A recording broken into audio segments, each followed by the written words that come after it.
आता या युद्धाबद्दलच्या ताज्या घडामोडींबद्दल बोलायचं झालं तर इराणच्या ऊर्जा प्रकल्प आणि संसाधनांवर 5 दिवस हल्ले करणार नाही अशी घोषणा ट्रम्प यांनी 23 मार्चला केली होती. म्हणजेच काय तर 5 दिवस या युद्धाला आम्ही स्थगिती देतोय असं ते म्हणाले होते. पण अमेरिकेने सादर केलेला हा युद्धविरामाचा प्रस्ताव इराणनं धुडकावून लावला. होर्मुझवरील आमचे सार्वभौमत्व आणि अधिकार तुम्ही मान्य करा, युद्धामध्ये जे नुकसान झालंय त्याची भरपाई द्या अशी अटच घालणारा एक प्रस्ताव जो आहे तो इराणनं अमेरिकेला पाठवला अशी सुद्धा माहिती आहे. आता या सगळ्या घडामोडींमुळे हे युद्ध आणखी पेटणार असल्याचं स्पष्ट झालंय. त्याच्यामुळे भारत या युद्धाच्या संभाव्य परिणामांसाठी तयार आहे का? तर भारताने आता काय केलंय तर अन्य देशांमधून सुद्धा तेल मागायला सुरुवात केली आहे. म्हणजेच काय तर आधी 27 देशांकडून तेल आयात केलं जायचं, आता 41 देशांसोबत बोलणी सुरू आहे.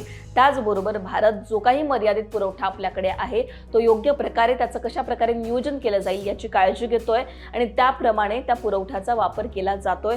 सरकारने हे स्पष्ट केलेलं आहे की आमचं बोलणं सुरू आहे इराणसोबत असेल किंवा अन्य देशांसोबत असेल, त्याच्यामुळे हे युद्ध लवकरात लवकर थांबावं यासाठी आम्ही प्रयत्न करतोय आणि त्याचबरोबर भारतामध्ये या युद्धाचं जे काही संभाव्य संकट ओढावू शकतो त्यासाठी सुद्धा आम्ही सज्ज आहोत असं भारताने स्पष्ट केलेलं आहे.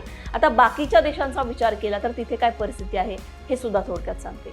आता फिलिपिन्सचा विचार केला तर एनर्जी लॉकडाऊन सध्या फिलिपिन्समध्ये लावण्यात आलेला आहे. म्हणजेच काय तर जास्तीत जास्त ऊर्जा कशी वाचवली जाईल याची काळजी तिथे घेतली जाते. अनावश्यक प्रवास टाळला जातोय, घरून काम देण्यात आलंय, इंधनाची जास्तीत जास्त कशी बचत होईल हे तिथे पाहिलं जात आहे. त्याच्यामुळे या एनर्जी लॉकडाऊनची चर्चा सुद्धा भारतात आता मोठ्या प्रमाणात रंगू लागली आहे. हे सगळं पाहता तुमची काय मतं आहेत? भारतात अशा प्रकारचे एनर्जी लॉकडाऊन लावावं का